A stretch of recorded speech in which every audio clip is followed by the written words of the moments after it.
Welcome to Toffee TV. Here is the final word. Manchester United 2, Everton 1. Our winning run has come to an end. I am joined by Les Roberts. I haven't seen him for a while. Nice to be back, Les. You know, give him his big break and he disappeared and defected to other things. I've not defected. Well, I just keep seeing you popping up everywhere else, not here. Now, joined by Les. Les, obviously, a bit disappointing. You were supposed to come in last week and you couldn't, and it would have been a much nicer show. It would have been, wouldn't it? Yeah. What's your overriding feeling? Considering we got beat, I'm not too downhearted about it. Yeah. I think for me, it's going to be a lot like this season. We're going to get beat. Yeah. We're going to get beat by lesser teams than ourselves, lesser teams than Man United.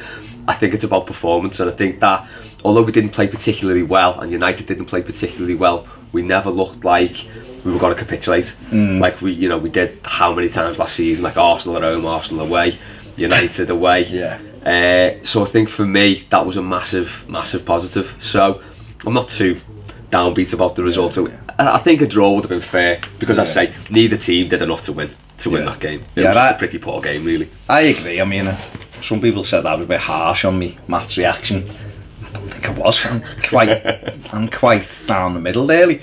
But I don't think we played very well, and that's just my opinion. I've got, it's all about levels, and for me now, my level's up here. My standards are up here now because this team has proved, or is starting to prove, that it can play football in a certain way, and I don't think we did that yesterday. But then again, for a team that's cost as much as United, they didn't really do it either. They just had a couple of standout moments really that separated it. Went with the same team as the game against Crystal Palace. Some people were clamouring for Yerry Mina to start. But it's difficult to break up Keane and Zuma at the moment, isn't it? Yeah, they're looking like a good partnership. So you can't. I mean, it's a mad position for us to be in. We've got a £30 million defender and he can't get in the team. Yeah. But you can't just break up that partnership because it's been really good, and I think they just complement each other well. So you can't just. I mean, people say about Zuma, well, he's only on loan, but I think he's the key to that defence because any deficiencies that Michael Keane's got, like his turn of pace, and Zuma's got that. So Keane will be a lot more relaxed playing with him. Do you know what I mean? So it's like it's hard. You can't just kick him out because he's on loan. No, and we want him. We want him to stay, don't we? Yeah. And I suppose what you're trying to create is that competition everywhere. You're trying to create a thing where you're sitting there going, how does he get in? And how does he get in? Because if you've got 12 and 13 players, it's great. Yeah. But ultimately, at some stage, them players are out. Yeah. And then you're replacing them with much lesser players, which is what we've been doing. And this squad appears to be the strongest we've had for. Yeah, well, you look at. You could argue for 20 years. Yeah, you look at the bench yesterday. There wasn't really much filler on the bench. Was it? They were all players who can come into that first team and do a job. So and look at the lads who weren't even on the bench. Yeah. So the club captain can get on the bench, and Schneiderlin wasn't on the bench either, was he? I don't think so. There's players there who you're looking and going, they were in the first team at the start of the season, who not even in the 18. You know, Umanias, nowhere to be seen, and I know people will laugh at that, but what I mean is, at some stage, he was our second choice striker. Last year, he was our first choice striker, so the strides have been made. But I just felt, I suppose it's difficult. It's a tough one when we go to these places because our record there is horrendous. Our record at the top six is horrendous. 2 wins at Old Trafford, isn't it? Since '92, isn't it? Something like that. Yeah, which is the 3-0 and the 1-0. 3-0, yeah. Jesus. So it's grim, like it. Well, we've got a few of them, haven't we? We've got Chelsea, no win there since '94. Liverpool, 99. Arsenal 96. Yeah. So they're not very good records, are they? You know, we've won once in the last 6 years or something at a top 6 side. So that was the Oviedo thing. But it's going to take time to turn that round, and I don't know, maybe I got ahead of myself this weekend because I thought we could go there and win. I really did. Or I thought, but like I said in my reaction, the biggest thing I wanted to see this weekend was a performance from us. I wanted us to play with a fluidity and I just don't think we did it, and that's frustrated me more than the defeat, to be honest. Yeah, there was something just didn't click on the day, did it? I don't know what it was, but it just didn't. It just didn't click on the day. But I think to go to Old Trafford and not put in a performance that did us justice, really, and to still create that many chances, it's a bit mad, isn't it? It's like it's definite progress, because you know we're going there, we're having shots, we're getting crosses into the box. They weren't always the best crosses in the world, but it's creating chances, which is something we didn't do any last season, did we? No. Really, we go to these places and we just be like, right, let's just sit back and then get to 70 minutes to see what happens then. We're actually actively going at these teams now. We did at Arsenal as well, so it is going to take time, and we have all got to be patient. So you just got to take the positives, haven't you? From God, listen, he was good to his word. He said on Friday in the press conference, we're going there to win. Yeah. And we went there to win. And ultimately, when you're playing against teams you've got quality like Manchester United, sometimes you're undone. I mean, we were undone at Arsenal with a worldie from Lacazette to get it going, and then obviously John Moss stepped in and Aubameyang was 52 yards offside. It's the same yesterday, wasn't it? You know, we got done by a worldie and a terrible decision. A dodgy decision. So, I mean, I thought we started okay. I thought we were, I wouldn't say the better side, but I thought it was quite even. It was Stephen. Yeah. They were coming forward, breaking it down. It was breaking. We were doing the same. We had that lovely little move where Bernard does a little flick and clips it across, and Richarlison needs to be a bit stronger there, goes down. You know, and they were panicking a little bit every time we broke forward. They looked uncomfortable. Couple of wrong decisions when we got in the final third. They had the same at Martial. Got in a couple of times and we defended well, or they made the wrong decision and it enabled the chance to go. So kind of 25 minutes in, or whatever it was even, wasn't it? You couldn't split them. No, there was nothing in it. As I said, I don't think either team stamped any authority on the game, so neither. It was just a bit tentative, wasn't it? And we were attacking and saying some bad decision making at both ends. So yeah, I think that was the frustrating thing, that when the game did turn, it was nothing that. I mean, we could be our own worst enemies in that situation, can't we? You know, you're looking at that game, you're thinking the only way these are going to get through here is if we do something wrong, or if the referee does something wrong. And that decision for the penalty. I mean, even watching it, the dive just looked ridiculous, and for that alone, you got to be questioning it. But you look at his position there, and he's right directly behind, so he can't actually see that Garner gets a nick on the ball. And if he's not going to be up in the box with that play, if he's not up with play, he's got to be getting in positions where he can get an angle to see what's going on. And he just didn't do it all game. He was just going from, I think I said yesterday, do you know, remember Sabuto? Yeah. Where you shot the offside lines. Yeah. He operates in that zone. That's it. That's all he does. Yeah. He just jogs up down. When you watch a heat map and it's like the middle of the pitch, he just his heat map's just there. Yeah. It's neither penalty. You know, if you're going to make decisions on penalties, it's not good enough, is it? You've got to be closer, or at least have a good view of it. Is there any sympathy for him at all? I don't think so. In making the decision. No, I mean, obviously it's hard. It's a hard job, isn't it? But like we were saying before, they're well paid. No, so there's no real excuse. Back when you used to have like a day job and you just do it at weekends for expenses and that, you could have more sympathy with them. But weirdly, they seem to be better. I don't know if maybe because the game's just a lot faster now. But then then VAR needs to come in, doesn't it?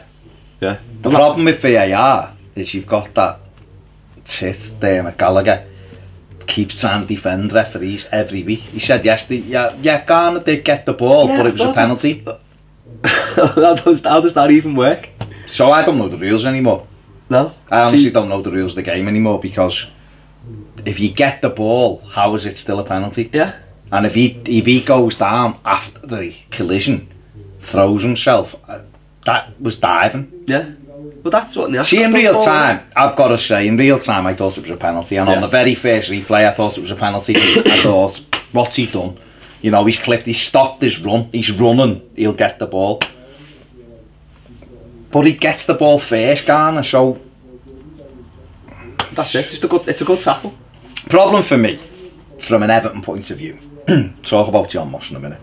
The problem for me from an Everton point of view is we give the ball away cheaply on the edge of their box. Walcott's touch is terrible, and they break on us.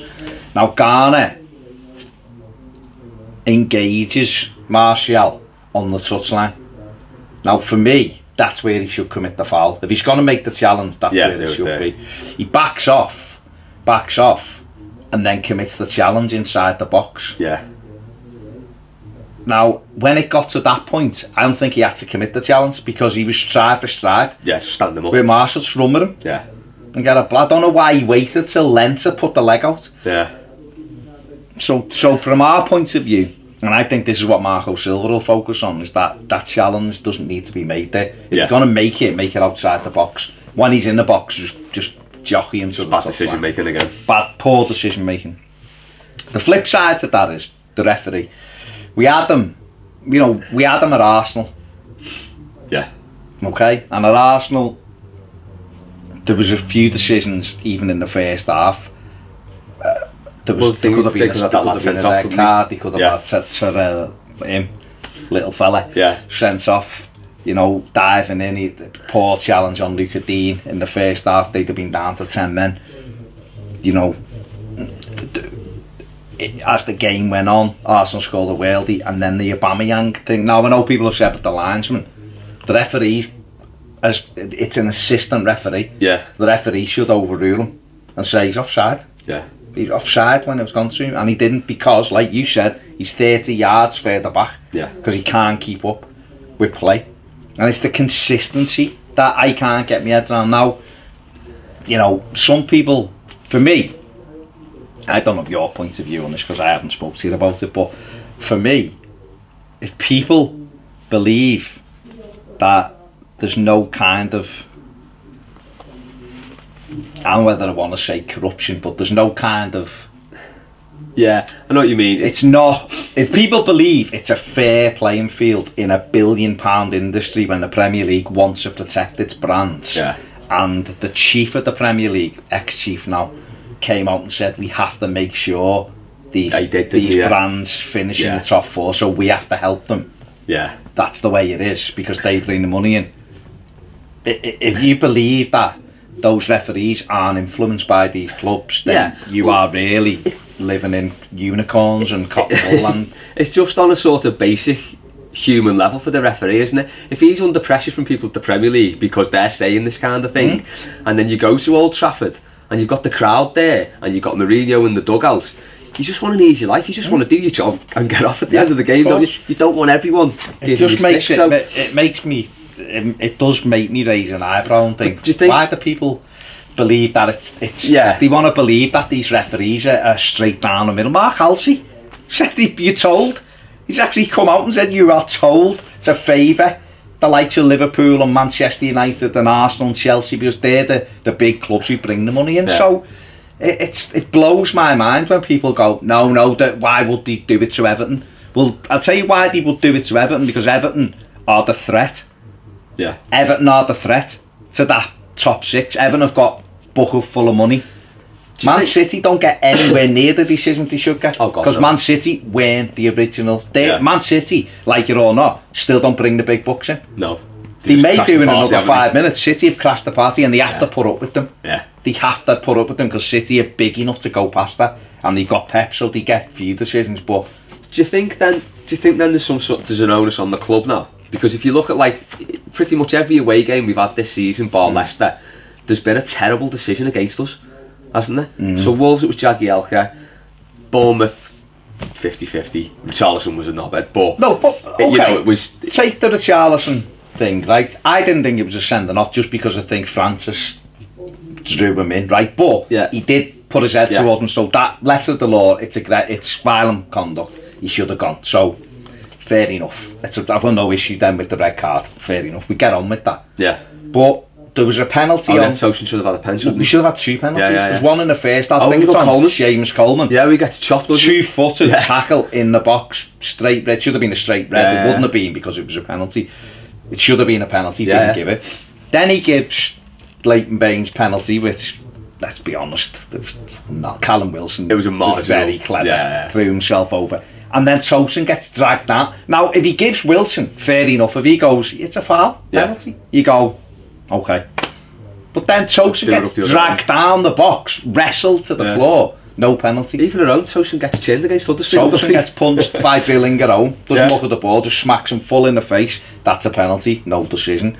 West Ham, Musaka nearly takes Walcott's head off, full spuds, back of the skull. Yeah. Nothing. Mad. Then Sigurdsson at 2-1, ball gets pulled back, Gylfi Dunn's into side footed it, Noble, 2 hands in his back, Stonewall penalty, not given. You know, then we go to Arsenal.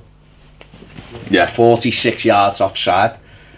You know, so people can go, oh, yeah, but you're just moaning about referee. But when you've had 6 or 7 big decisions in 10 games. I'd forgotten about the home ones, because you think it seemed like it was just happening away, but yeah, you're right, it's a home as well, so it's Palace. Like, it's every game. Hang on, Palace, Zaha, 9 fouls, didn't get booked. Never booked.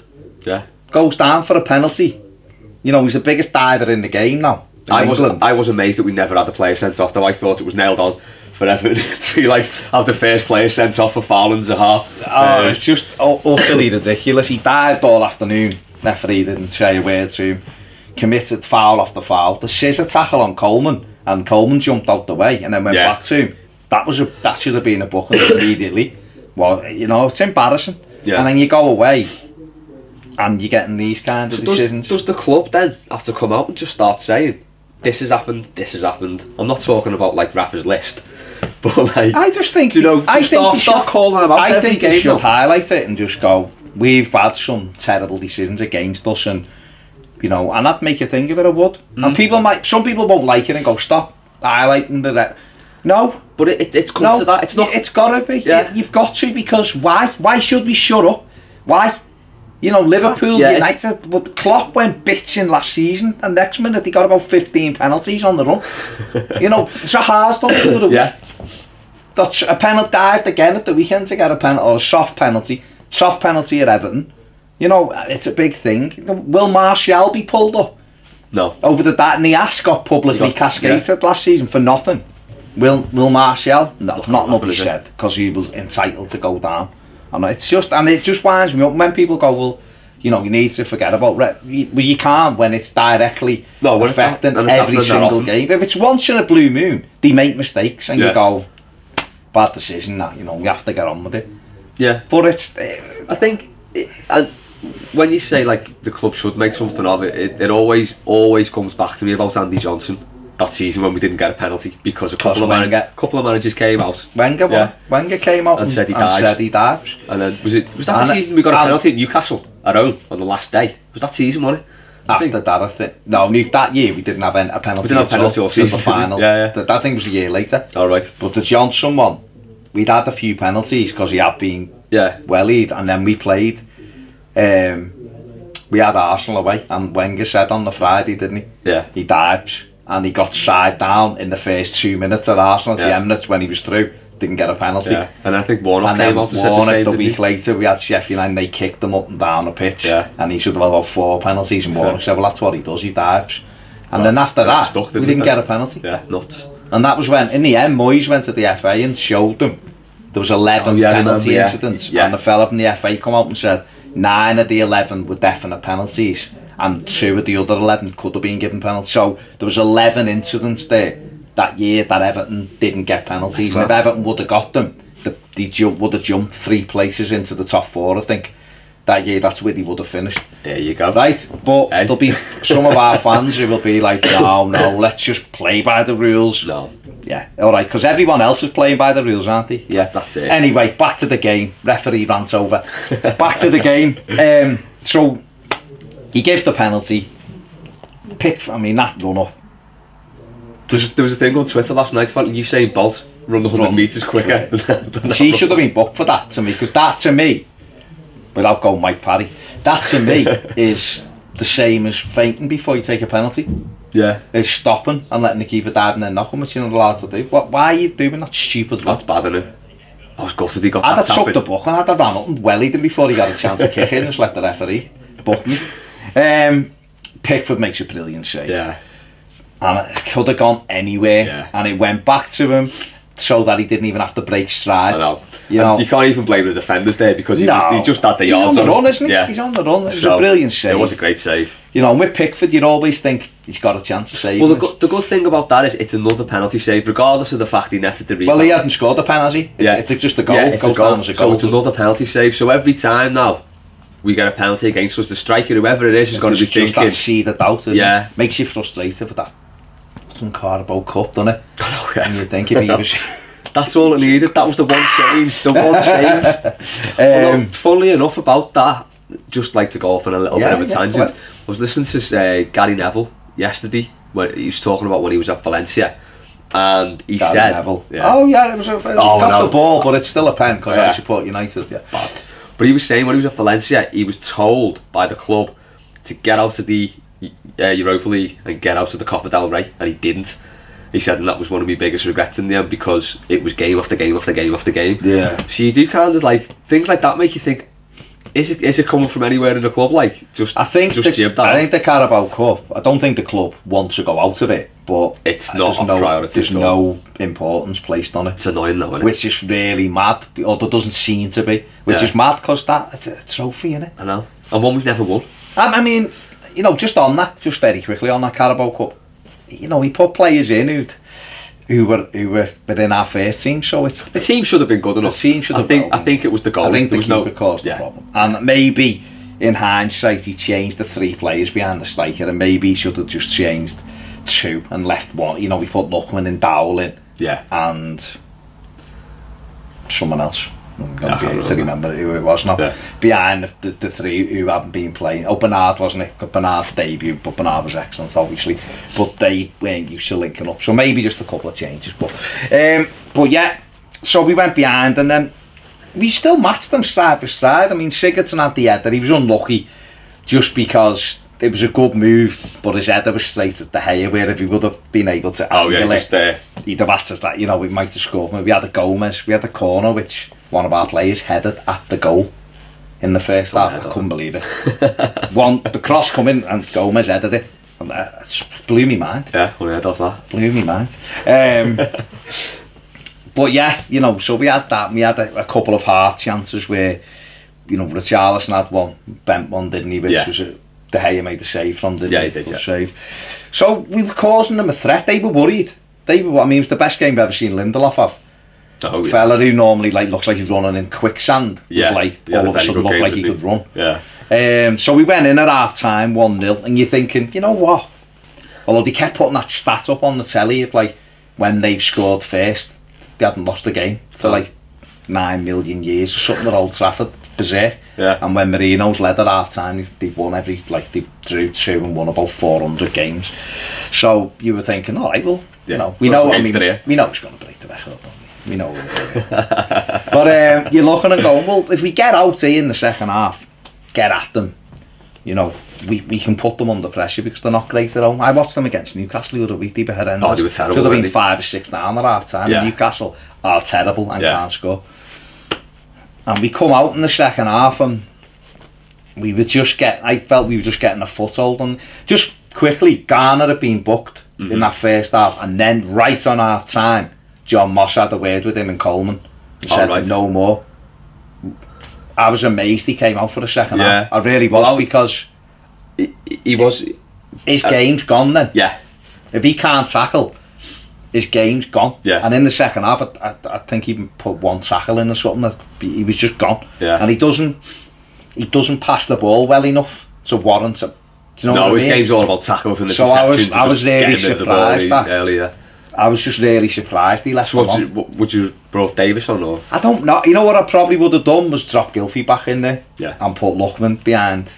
Yeah. Behind Richarlison all through. Put Bernard. I know it's moving players, but put Tosin as a target, and Richarlison there and Bernard just in front, maybe. Yeah. Because I just think when Garner can't challenge, that's his game 60-70% of his game gone. Yeah. So and Gomez I thought Gomez played quite well. He's not as effective as he was the week before, but he's still good, and There was one there, I think someone put it on Twitter, where he gets the ball and he passes it and he gets it back and he blows past 3, lays it wide, and then he gets the header at the end of it. And it wasn't a great header, but you're like, that's what you need. That's your midday. Well, you think when he gets up to speed with his fitness and that, he's going to be something else, isn't he? Oh, that Valencia, I mean, Gary Neville said about him, didn't he? He said he was brilliant at Valencia. He's got everything, you know, so we can get him, you know, permanently. If he can get to that level and we can keep him, he'd be fantastic. But they scored the second goal 3 minutes after half time. I mean, it was a great finish. Oh, it was a brilliant finish, but you can't. Martial, he's so good at that. You can't. Well, that's his game. Yeah, you can't let him do that. It's.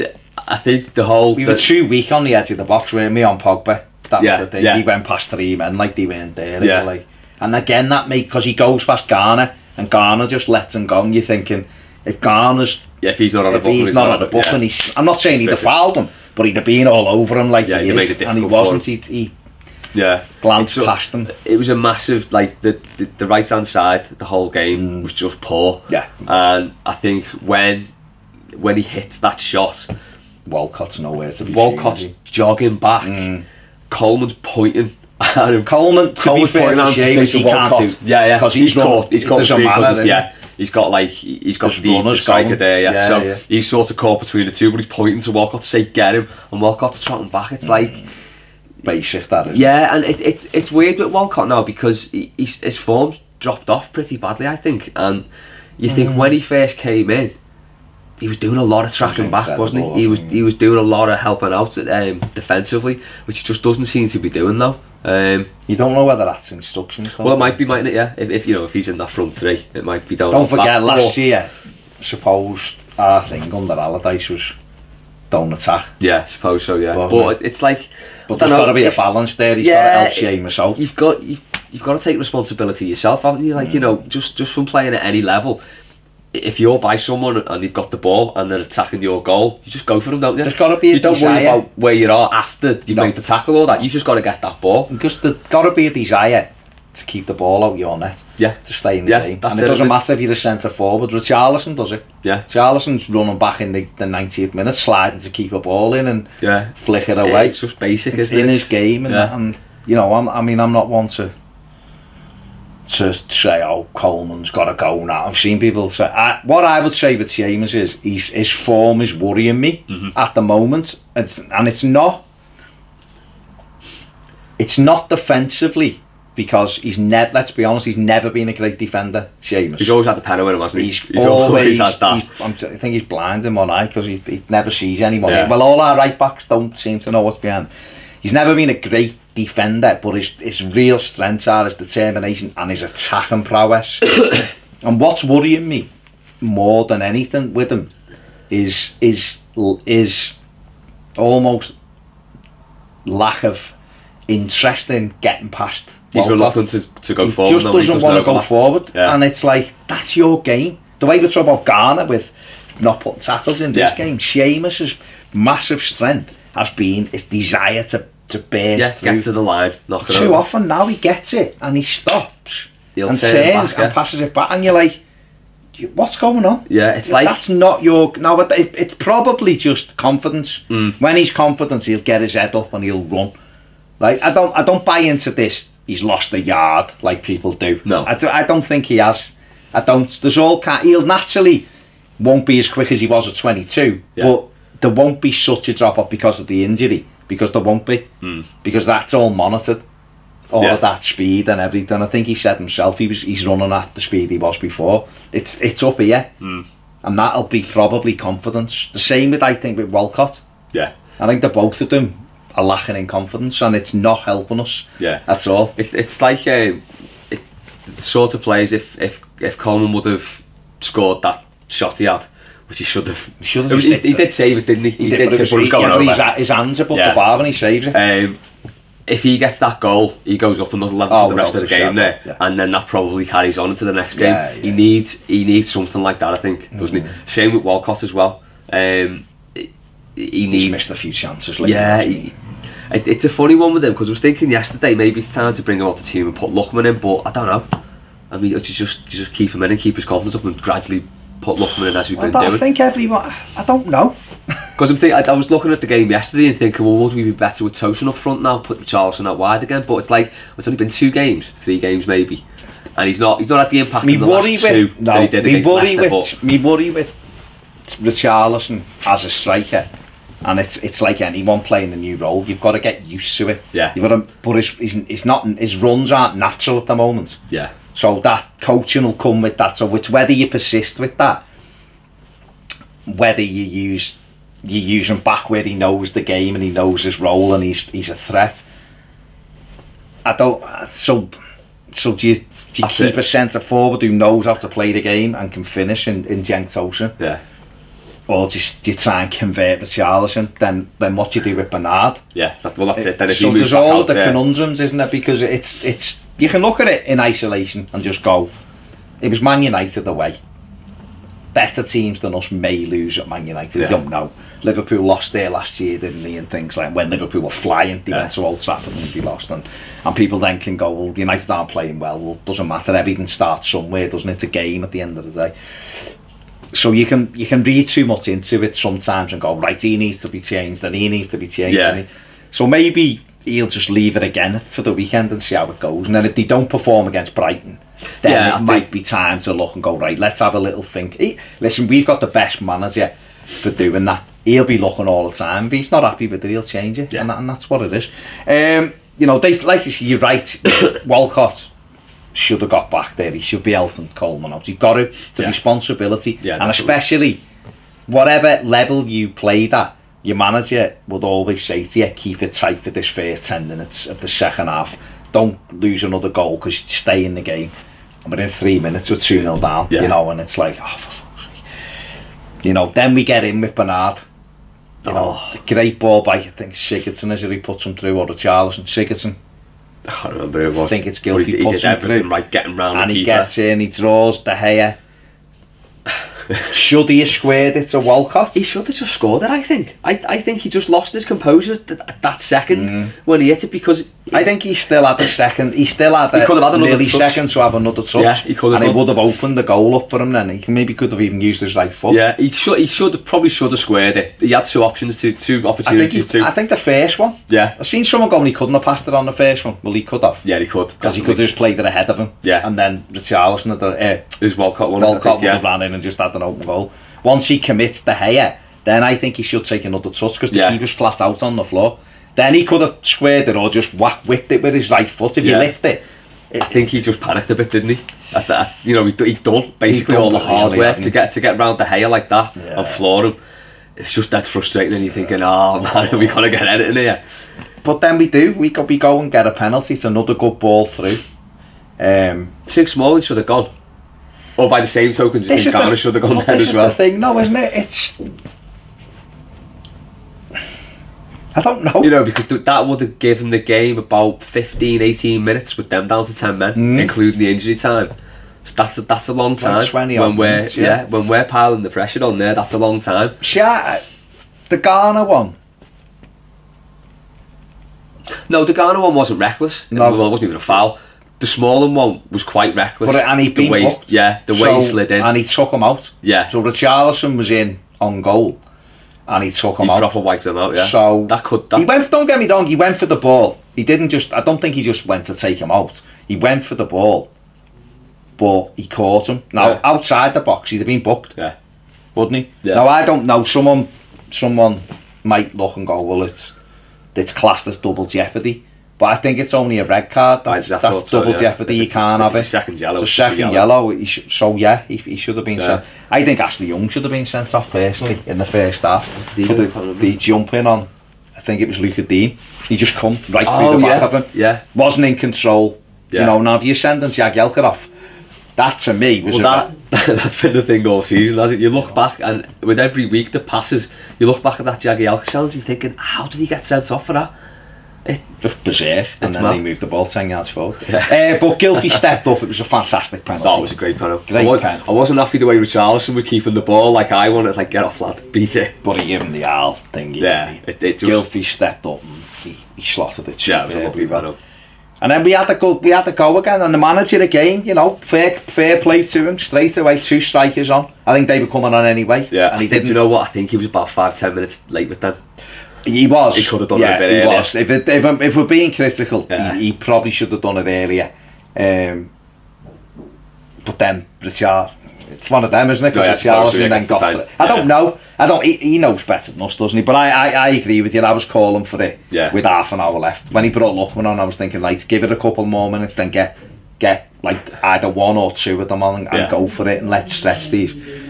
But I suppose the disappointing thing, and Marco Silva alluded to this in his aftermatch, said we just didn't really create anything of significance after that, despite having them pegged in their box. They brought large undies on, didn't he?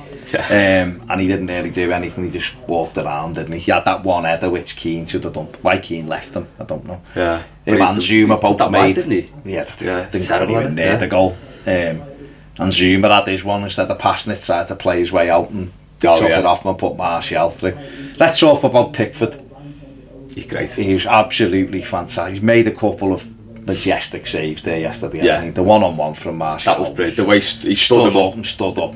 Yeah, it was like, right, where are you going with that? Put the doubt in his mind. Brilliant. Absolutely brilliant. You know, and he's I love him. When he went up at the end, it was just like, oh, come on, this would be the dream. Imagine it coming, it's just left foot scissor, because he wouldn't put it past him to like laser one top him. No, I reckon we should give him the penalties as well now. He wants to take him, doesn't he?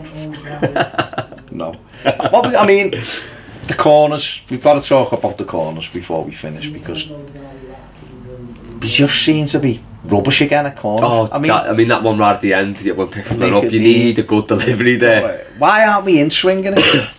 Why have we stopped in-swinging them? Oh yeah, because they're all coming Every one of them's curled out. Yeah. So if you got fellas running in onto it, Sam, but we're not. We're all just sort of stood in the box. On the line. So that for me, in that last, it was the 96th minute, and rightly so, by the way, the injury time. The one thing John Moss did right, there was loads.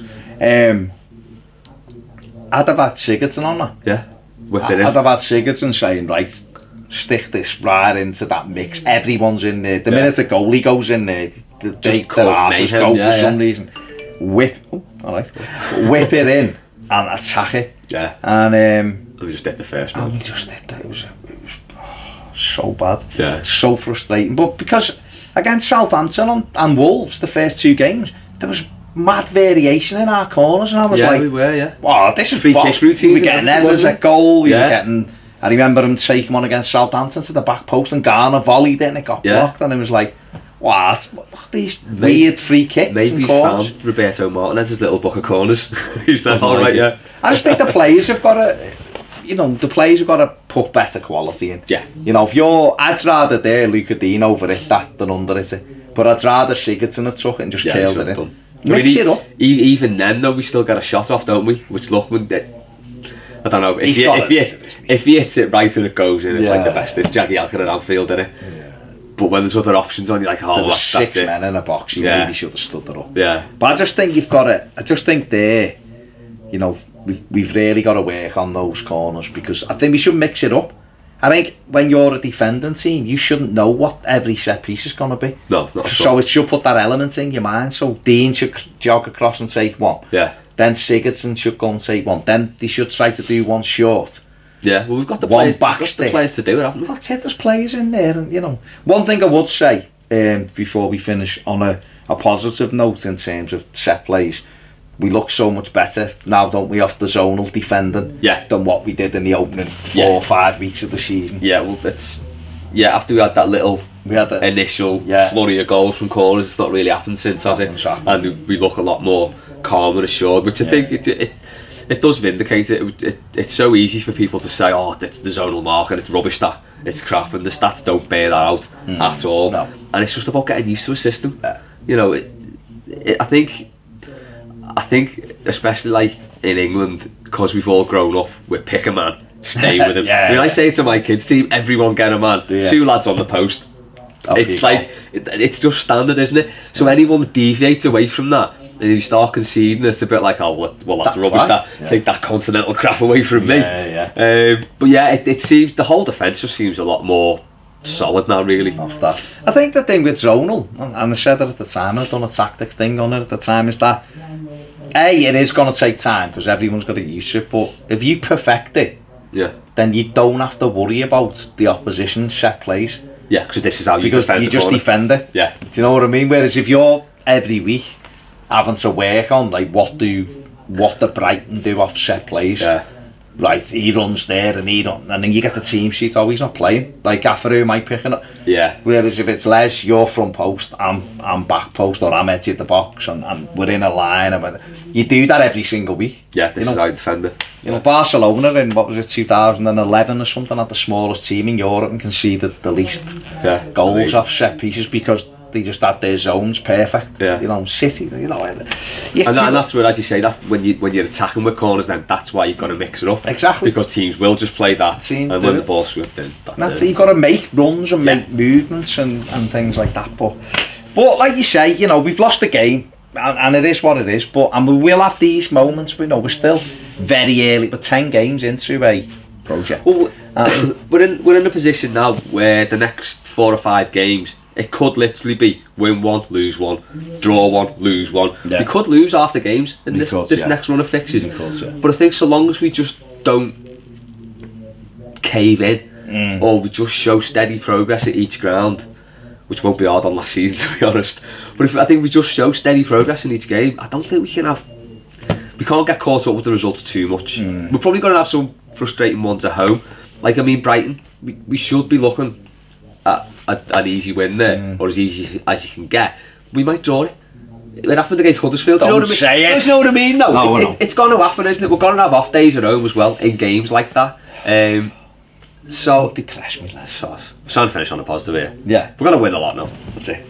Well, no, you're right. You're looking at the games that we've got coming up. We've got like Chelsea away and Liverpool away and things like that, having City away, so Spurs at home, I think. Spurs at home. But before that Tottenham game, every home game, it's winnable. It's very winnable. You know, Brighton, Newcastle, Watford, them kind of teams. So while we won't build up a head of steam necessarily, we won't fall right off the pace. If we can win our own games and maybe nick a point or two from those games away, then it's you know, we're already 3 goals better off than we were at Old Trafford last year. Well, that's the thing, you're looking at it. If we go to Chelsea and acquit ourselves as we have done at Arsenal, basically, and at Old Trafford yesterday, because although we weren't great, we matched them. Yeah, the stats will show that.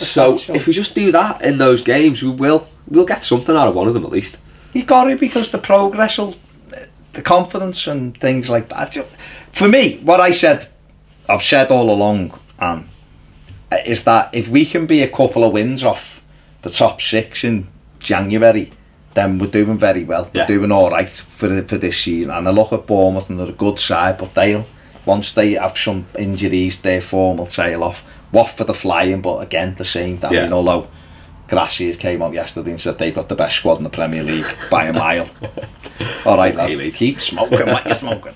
Watford will a little brick wall, I assume, because outside the top 6, we have got the best squad, comfortably, without doubt. So you know, as long as we stay in around that. I mean, we're a point behind United, aren't we? Yeah. So that's it. You know, hang on to their coattails, because they're going to win games and knacker other teams up and things like that. So that's really all we've got to look at and keep building that progress. The manager, his message he'll get across to the players every week. They do more training, he'll build, and then January he'll come and, you know, we might bring another couple of additions in, you know, maybe another centre forward. I think Niasse will go out the door. Yeah. You know, maybe Schneidlin will go out the door, you know, maybe a couple of others. Might bring another midfield player in, another centre forward, you know, another defender, we don't know. And we'll be in good shape for the second half of the season. That's all we've got to do. Yeah. Got to try and, if the progress is there, which it is, like you just said, you know, last year 5-1 at Arsenal, we lost 2-0 and should have won the game. Well, had chances to win the game, should have got something out of it. We should have probably got something out of yesterday, or could have easily got something out of the game yesterday that we've lost. So we just got to make sure we win the games we win. Tottenham have made a career of it. Tottenham have made themselves an excellent side at losing away from home against the top 6. Yeah. but beating everybody else and beating a couple of those sides at home. That's all you've got to do. And that's what we've got to try and do. Moyes done it. Yeah. Moyes' record, whether we like it or not, Moyes' record away from home against the top 4 at the time wasn't very good at all. Well, it was terrible, really. Yeah. But we beat them at home. We beat United at home. We beat Liverpool at home. We beat Arsenal at home. We beat Chelsea at home. You know, yeah, we did. We beat all of them at home, and we beat a lot of the fodder as well. And so that always kept us up in the top 5 or 6, and that's not a shame. If you lose at the top 6, you've only lost 18 points. So it's like. So that's the thing. Yeah, you know, as long as you pick up points everywhere else, you're doing all right. Yeah, I think. Yeah, just look forward to going to the game again, because it's just a lot better this season. Oh, it's miles better. Just and you'll get. Listen, everyone, you want to win every game, and you get frustrated after every game that you don't win, and it gets you down. Sometimes, but you'd have to. You've got to put it into perspective, and you've got to look and go, you know what? Look at us now. Look where we're going, and we're just at the start of this. So, fingers crossed. Let's smash Brighton. Yeah. Let's not get too down about it. Let's hammer Brighton next week. It'll be a tough game. They're very good defensively, but again, the first goal's the key, isn't it? We get ahead. They have to come out of it. When they come out of it, we can play on the counter attack. Yeah. You know, and we can bish bash bosh them. Beat them 5-0. That'd be nice. Be amazing. Piss the Brighton cop off as well, wouldn't it? But I'd say 1-0 with a massive deflection. It doesn't bother me. Either way. It doesn't bother me. Big thanks to Les for joining us. If you haven't subscribed, please do so. And if you want more videos, get over to Patreon. And see you soon on Toffee TV.